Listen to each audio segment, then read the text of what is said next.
আসসালামু আলাইকুম। প্রিয় দর্শক, অন্নমঞ্চ অনুষ্ঠানে আপনাদের স্বাগত জানাচ্ছি। এখন তারেক রহমান প্রধানমন্ত্রী হওয়ার পর খুব স্বাভাবিকভাবেই তিনি যুক্তরাষ্ট্রের সেই কালো তালিকা ভুক্তি থেকে খুব শিগগিরই বেরিয়ে আসতে চাইছেন। মনে রাখবেন, গত বছর 2025 সালে মার্কিন কংগ্রেসের আমন্ত্রণে ন্যাশনাল প্রেয়ার ব্রেকফাস্টে ওয়াশিংটন ডিসিতে আমন্ত্রিত হওয়া সত্ত্বেও তারেক রহমান নিজে যেতে পারেননি, পাঠিয়েছিলেন তার কন্যা জাইমা রহমানকে। এই কিছুদিন আগেই জুবাইদা রহমান ঘুরে এলেন মেলানি ট্রাম্পের সঙ্গে ফার্স্ট লেডিদের এক সভায় অংশ নিয়ে। কিন্তু তারেক রহমান চান সেপ্টেম্বরের আগেই জাতিসংঘের সাধারণ পরিষদে যোগ দেওয়ার ক্ষেত্রে তার যে বাধা আছে সে বাধা দূর হোক। বাংলাদেশে বিএনপি সরকার, তারেক রহমান সরকারকে জাতিসংঘের তরফে একটা কড়া বার্তা পাঠানো হয়েছে, যেখানে উদ্বেগ প্রকাশ করে জাতিসংঘ সরাসরি জানতে চেয়েছে যে সন্ত্রাস বিরোধী আইনের আওতায় আওয়ামী লীগের কার্যক্রম সম্পূর্ণভাবে নিষিদ্ধ করে দেওয়ার মতো কোনো যুক্তিসঙ্গত কারণ ছিল কিনা, সুনির্দিষ্ট অভিযোগ ছিল কিনা, এবং এই যে সারা বাংলাদেশ জুড়ে আওয়ামী লীগের নেতা কর্মীদেরকে নির্বিচারে গ্রেফতার করা হচ্ছে তার কোনো আইনি ভিত্তি আছে কিনা, এবং শেখ হাসিনা সহ আন্তর্জাতিক অপরাধ ট্রাইব্যুনাল এবং আদালতগুলোতে যে বিচার চলছে সে বিচারে যথাযথ ন্যায় বিচারের ধারা অনুসৃত হচ্ছে কিনা, এবং তারা সত্যিকার অর্থেই বিচারকদের এবং আইনজীবীদের স্বাধীনতার সুযোগ গ্রহণ করতে পারছেন কিনা। এই বিষয়গুলো নিয়ে উদ্বেগ প্রকাশ করে জাতিসংঘের তিনটি স্পেশাল রিপোর্টিয়ার দল, জাতিসংঘের মানবাধিকার বিষয়ক স্পেশাল রিপোর্টিয়ার, জাতিসংঘের আরবিট্রারি ডিটেনশন মানে নির্বিচার গ্রেফতার সংক্রান্ত স্পেশাল রিপোর্টিয়ার, এবং জাতিসংঘের বিচারক এবং আইনজীবীদের স্বাধীনতা অর্থাৎ বিচার বিভাগের স্বাধীনতা নিশ্চিতকরণে যে স্পেশাল রিপোর্টিয়ার কাজ করেন, তিনজনে মিলে তিনজনের স্বাক্ষরিত চিঠি একটা পাঠানো হয়েছে। সরাসরি প্রধানমন্ত্রী তারেক রহমানকে উদ্দেশ্য করে সেই চিঠি লেখা হয়েছে, এবং সেই চিঠি লিখে 10টি সুনির্দিষ্ট প্রশ্ন করা হয়েছে তারেক রহমান সরকারকে, এবং আশা প্রকাশ করা হয়েছে 7 দিনের মধ্যে তারেক রহমান সরকার জাতিসংঘকে এই প্রশ্নগুলোর যথাযথ উত্তর দেবেন।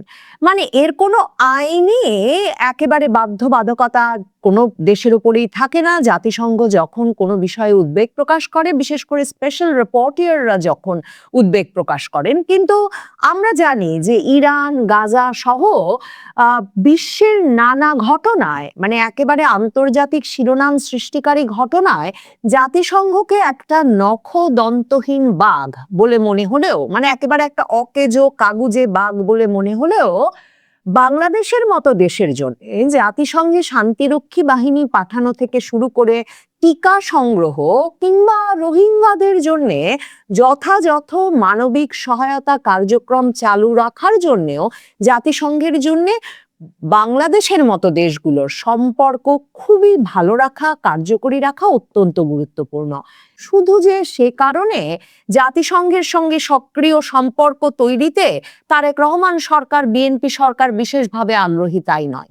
তারেক রহমান খলিলুর রহমানকে পররাষ্ট্রমন্ত্রী করতে নিযুক্ত হওয়াতে রাজি হওয়ার পর প্রথম খলিলুর রহমানকে যে অ্যাসাইনমেন্ট দিয়েছেন সেটা হচ্ছে জাতিসংঘের 81তম সাধারণ অধিবেশনে বাংলাদেশ যাতে সভাপতিত্ব পদে প্রতিদ্বন্দ্বিতা করে, এবং তিনি পররাষ্ট্রমন্ত্রী খলিলুর রহমানকে মনোনয়ন দিয়ে সেই সভাপতি পদে মনোনীত হওয়ার বিষয়টি নিশ্চিত করতে সারা পৃথিবীতে প্রয়োজনে এক রকমের নির্বাচনী যোগাযোগের যে সফর সেগুলো করতে পরামর্শ দিয়েছেন। এই যে জাতিসংঘের সাধারণ পরিষদের অধিবেশনে সভাপতি হতে বাংলাদেশের বিশেষ আগ্রহ এবং প্রধানমন্ত্রী তারেক রহমানের বিশেষ আগ্রহ, তার একটা কারণ 2007 সালের 1/11 সময় তারেক রহমানের যা যা ক্ষতি হয়েছিল তার মধ্যে একটা বড় ক্ষতি ঘটেছিল। সে সময় ওই 1/11 ঘটাতে অত্যন্ত সক্রিয় মার্কিন প্রশাসনের যে প্রতিনিধি বাংলাদেশে ছিলেন, মার্কিন রাষ্ট্রদূত জেমস এফ মরিয়ার্টি, তিনি তখন মার্কিন পররাষ্ট্র দপ্তরে রীতিমতো ঘন ঘন তার বার্তা লিখে তারেক রহমান সম্পর্কে যেসব মন্তব্য করেছিলেন তাতে তারেক রহমানের যুক্তরাষ্ট্রের সকল ভিসা বাতিল হয়ে গিয়েছিল এবং এখন পর্যন্ত তারেক রহমান যুক্তরাষ্ট্রে আর প্রবেশাধিকার পান নাই।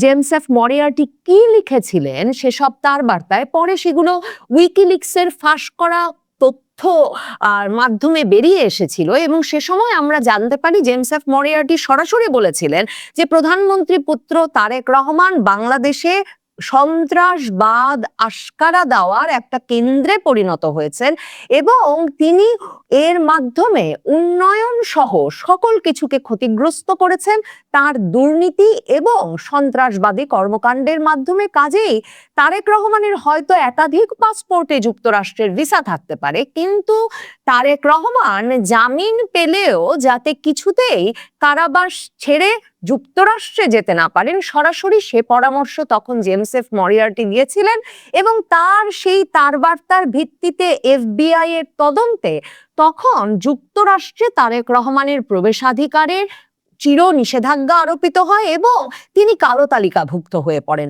মানে সেই কালো তালিকায় কিন্তু প্রধানমন্ত্রী মোদিও ছিলেন যখন তিনি প্রধানমন্ত্রী ছিলেন না, ছিলেন গুজরাটের মুখ্যমন্ত্রী, কিন্তু পরে প্রধানমন্ত্রী হওয়ার পর সেই কালো তালিকা থেকে তিনি বেরিয়ে আসতে পেরেছেন। এখন তারেক রহমান প্রধানমন্ত্রী হওয়ার পর খুব স্বাভাবিকভাবেই তিনি যুক্তরাষ্ট্রের সেই কালো তালিকা ভুক্তি থেকে খুব শিগগিরই বেরিয়ে আসতে চাইছেন। মনে রাখবেন গত বছর 2025 সালে মার্কিন কংগ্রেসের আমন্ত্রণে ন্যাশনাল প্রেয়ার ব্রেকফাস্টে ওয়াশিংটন ডিসিতে আমন্ত্রিত হওয়া সত্ত্বেও তারেক রহমান নিজে যেতে পারেননি, পাঠিয়েছিলেন তার কন্যা জাইমা রহমানকে। এই কিছুদিন আগেই জুবাইদা রহমান ঘুরে এলেন মেলানি ট্রাম্পের সঙ্গে ফার্স্ট লেডিদের এক সভায় অংশ নিয়ে, কিন্তু তারেক রহমান চান সেপ্টেম্বরের আগে জাতিসংঘের সাধারণ পরিষদে যোগ দেওয়ার ক্ষেত্রে তার যে বাধা আছে সে বাধা দূর হোক এবং সেক্ষেত্রেও জাতিসংঘ একটা গুরুত্বপূর্ণ ভূমিকা রাখুক এবং সে কারণে তিনি মনে করেছেন যে জাতিসংঘের সাধারণ পরিষদে সভাপতিত্ব পাওয়াটা সেক্ষেত্রে অত্যন্ত কার্যকরী ভূমিকা রাখবে। এখন তারেক রহমানের জন্য তাই এই যে চিঠিটা, সেই চিঠি অনেক বেশি গুরুত্ব বহন করে।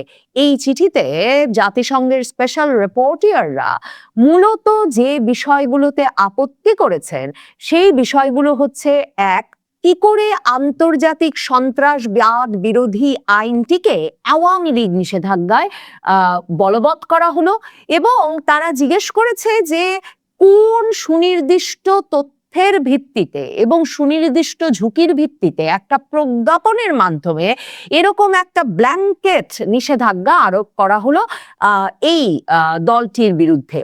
স্পেশাল রিপোর্টারদের এই উদ্বেগের বিষয়ে লেখা 18-19 পাতার যে প্রতিবেদন, সেটা পড়লে পরিষ্কারভাবে বোঝা যায় যে তাদের কাছে সকল তথ্য আছে। তারা একটা বর্ণনা দিয়েছেন যে তাদের কাছে কি কি তথ্য আছে। সেখানে তারা আলাপটা শুরুই করেছেন 2024-এর জুলাই আগস্টে শেখ হাসিনা সরকারের সময় আইন শৃঙ্খলা রক্ষাকারী বাহিনী যে জবরদস্তি করেছে, যে বল প্রয়োগ করেছে সে বিষয়ে লিখে, এবং সেখানে তারা বলেছে যে শেখ হাসিনা সরকারের সময়ে সে সময় আন্দোলন দমনে আইন শৃঙ্খলা রক্ষাকারী বাহিনীর অতিরিক্ত বল প্রয়োগে 1400 জন পর্যন্ত নিহত হয়ে থাকতে পারেন বলে যে অভিযোগ আছে সেটিও তাদের জানা। কিন্তু জাতিসংঘ বলছে যে তারা মনে করে সুনির্দিষ্ট ব্যক্তিদের চিহ্নিত করে সুনির্দিষ্ট অপরাধের দায়ে বিচার করতে হবে। সেজন্যে বাংলাদেশের একটা বৃহত্তম রাজনৈতিক দলকে নিষিদ্ধ করে দেওয়া সরাসরি জাতিসংঘের সঙ্গে রাষ্ট্রগুলোর যে চুক্তি ICCPR এর ভিত্তিতে, মানে সিভিল অ্যান্ড পলিটিক্যাল রাইটস নিশ্চিতকরণের যে সনদ জাতিসংঘে সকল রাষ্ট্র সই করেছে, তার ভিত্তিতে ওরকম করে একটা রাজনৈতিক দলকে সুনির্দিষ্ট ব্যক্তিদের বিচার না করে ঢালাওভাবে নিষেধ করে দেওয়া সরাসরি জাতিসংঘের ICCPR এর ফ্রিডম অফ এক্সপ্রেশন, মত প্রকাশের স্বাধীনতা, সমাবেশের স্বাধীনতা, সংঘবদ্ধ হওয়ার স্বাধীনতা, সংযোগ সহ মানে জনপরিসরে বিভিন্ন কাজে সম্পৃক্ত হওয়ার যে স্বাধীনতা এবং ন্যায় বিচার পাওয়ার অধিকার সহ একটা জীবনে বেঁচে থাকার যে অধিকার, রাইট টু লাইফ, এসবের সরাসরি লঙ্ঘন বলে অভিহিত করেছে সুনির্দিষ্টভাবে। আইসিসিপিআর এর কোন কোন আর্টিকেল, কোন কোন অনুচ্ছেদ বাংলাদেশ সরকার এসবের মাধ্যমে লঙ্ঘন করছে তা উল্লেখ করে সেখানে সরাসরি জাতিসংঘ আরেকটা গুরুত্বপূর্ণ কথা তারেক রহমান সরকারের উদ্দেশ্যে সরাসরি বলেছেন। তারেক রহমানের সরকার, স্বরাষ্ট্রমন্ত্রী সম্প্রতি সংসদে দাঁড়িয়ে বলেছেন পুলিশ হত্যার বিচার করার কোনো প্রশ্নই ওঠে না, কারণ যা ফয়সালা হওয়ার মাঠে হয়ে গেছে, অভ্যুত্থানকারীদের ওপর, হামলাকারীদের ওপর যে মৃত্যু, তার কোনো বিচার হতে পারে না। মানে তিনি নিজেই সিদ্ধান্ত নিয়েছেন সংসদে দাঁড়িয়ে যে অভ্যুত্থানকারীরা তাদের ওপর হামলা হয়েছিল বলেই, এমনকি যে পুলিশ সদস্য হামলা করে নাই তাদেরকেও যে মেরে এসেছে সেটাও, মানে থানা পুড়িয়ে দিয়েছে, থানা জ্বালিয়ে দিয়েছে, ঢালাও ভাবে থানার সকল পুলিশ সদস্যকে পর্যন্ত হত্যা করেছে, কিংবা নিরস্ত্র পুলিশ সদস্য হেঁটে যাচ্ছিলেন তাকে পিটিয়ে মেরে ঝুলিয়ে রেখেছে। স্বরাষ্ট্রমন্ত্রী সিদ্ধান্ত দিয়ে দিয়েছেন সংসদে দাঁড়িয়ে যে এগুলো নাকি বিচারের প্রয়োজন নাই, এগুলো ঠিক আছে, মানে এগুলোকে আন্দোলনের ঘটনা হিসেবে দেখতে হবে। জাতিসংঘ এই প্রতিবেদনে সুস্পষ্টভাবে তাদের এই যে উদ্বেগ জানিয়ে প্রধানমন্ত্রী তারেক রহমানকে লেখা চিঠিতে সুস্পষ্টভাবে বলেছে যে 2024-এর 5ই আগস্টের পর সংবিধানে না থাকা সত্ত্বেও যে অন্তর্বর্তীকালীন সরকার গঠিত হয়, সে সরকারের আমলে 5ই আগস্টের পর থেকে যে ঢালাও ভাবে আওয়ামী লীগ কর্মী এবং আওয়ামী লীগ সমর্থক হিসেবে চিহ্নিত করার ফলে যেসব ব্যক্তিবর্গের ওপর হামলার ঘটনা ঘটেছে, ফৌজদারি অপরাধের ঘটনা ঘটেছে, এমনকি হত্যার ঘটনা ঘটেছে, সেগুলোকেও বিচারের আওতায় আনতে হবে। এবং জাতিসংঘ সুস্পষ্টভাবে বলেছে 24-এর জুলাই আগস্ট এবং 24-এর জুলাই আগস্ট পরবর্তী আওয়ামী লীগ সম্পর্কিত ব্যক্তিবর্গের ওপর হামলা এবং হত্যার ঘটনা সহ সকল অপরাধকে বিচারের আওতায় আনবার মাধ্যমে ন্যায় বিচার নিশ্চিত করতে হবে এবং সরকারকে জানাতে হবে যে তারা সেটা করছে কিনা। তারেক রহমান সরকারকে ডিসঅ্যাগ্রিগেটেড ডেটা, মানে সরাসরি একেবারে সুনির্দিষ্ট পরিসংখ্যান দিতে বলা হয়েছে। কতজনকে গ্রেফতার করা হয়েছে, কি অভিযোগে গ্রেফতার করা হয়েছে, তাদেরকে বিচারের আগে কতদিন ধরে আটকে রাখা হয়েছে, কিভাবে বিচার প্রক্রিয়া চলছে, এবং এই আওয়ামী লীগের সঙ্গে সংশ্লিষ্ট ব্যক্তিদের কতজনকে এ পর্যন্ত জামিন দেওয়া হয়েছে এবং কতজনের ক্ষেত্রে এ পর্যন্ত তদন্ত রিপোর্ট দেওয়া হয়েছে, সে বিষয়গুলোর ডিসঅ্যাগ্রিগেটেড ডেটা, একেবারে সুনির্দিষ্ট আলাদা আলাদা পরিসংখ্যান দিতে বলা হয়েছে। এর বাইরে জাতিসংঘ জানতে চেয়েছে যে তাদের কাছে নির্যাতন এবং হেফাজতে মৃত্যুর যেসব তথ্য আসছে সেসব বিষয়ে সরকারের কাছে কি তথ্য আছে এবং সরকার কোনো তদন্ত পরিচালনা করেছেন কিনা। প্রশ্নগুলো কঠিন, তবে তারেক রহমান সরকার, প্রধানমন্ত্রী তারেক রহমান জাতিসংঘকে এসব প্রশ্নের উত্তর দিয়ে সন্তুষ্ট করতে না পারলে জাতিসংঘের সভাপতিত্ব পদ পররাষ্ট্রমন্ত্রী খলিলুর রহমানের জন্য কতটা সহজ হবে, আর জাতিসংঘের সাধারণ পরিষদে মার্কিন যুক্তরাষ্ট্রের ভিসা নিয়ে সরকার প্রধান হিসেবে যাওয়া তারেক রহমানের জন্য কতটা মসৃণ হবে। দর্শক, দুদিন আগে আমরা আলোচনা করেছিলাম যে জাতিসংঘ আওয়ামী লীগকে রাজনীতিতে ফেরানোর ব্যাপারে কাজ করছে কিনা, এই ব্যাপারে আলোচনা চতুর্দিকে ছিল এবং সেই আলোচনাটা আমরা করেছিলাম। কিন্তু সেই সময়ে কোনো অথেন্টিক সোর্স কিংবা কোনো কাগজপত্র, কোনো চিঠি, সেগুলোর কোনো অস্তিত্ব নিয়ে আমরা আলোচনা করিনি কিংবা করতে পারিনি। এবার বেশ কিছু প্রমাণ সামনে এসেছে। জাতিসংঘ চাইছে আওয়ামী লীগ রাজনীতিতে ফিরুক এবং আওয়ামী লীগকে রাজনীতিতে ফিরতে দেয়া হোক। এই চাওয়াটা নতুন যে সরকার এসেছে সেই সরকারের কাছে যেমন রয়েছে, তেমনি এই চাওয়াকে কেন্দ্র করে জাতিসংঘ প্রফেসর ইউনূস সরকারের কাছে একটি চিঠি দিয়েছিল তাদের ক্ষমতার মেয়াদের প্রায় শেষ দিকে। সেই চিঠির কথা দিব্যি প্রফেসর ইউনূসের সরকার অস্বীকার করে গেছে, সেই চিঠির ব্যাপারে কোনো ধরনের কোনো বক্তব্য দেয়নি। কিন্তু ভেতরে ভেতরে জাতিসংঘের সঙ্গে প্রফেসর ইউনূস সরকারের তুমুল এক ধরনের যুদ্ধ হয়েছে, যে যুদ্ধে প্রফেসর ইউনূস সরকার কোনোভাবেই জাতিসংঘের কাছে মাথা নত করতে চায়নি।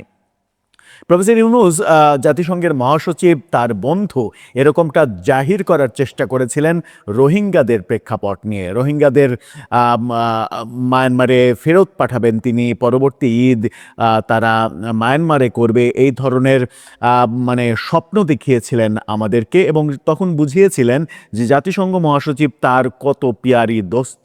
কিন্তু পরবর্তীতে দেখা গেছে সেই জাতিসংঘ তার সরকারের বিরুদ্ধে, সরকারের বিপরীতে তাদের অবস্থান নিয়েছিল।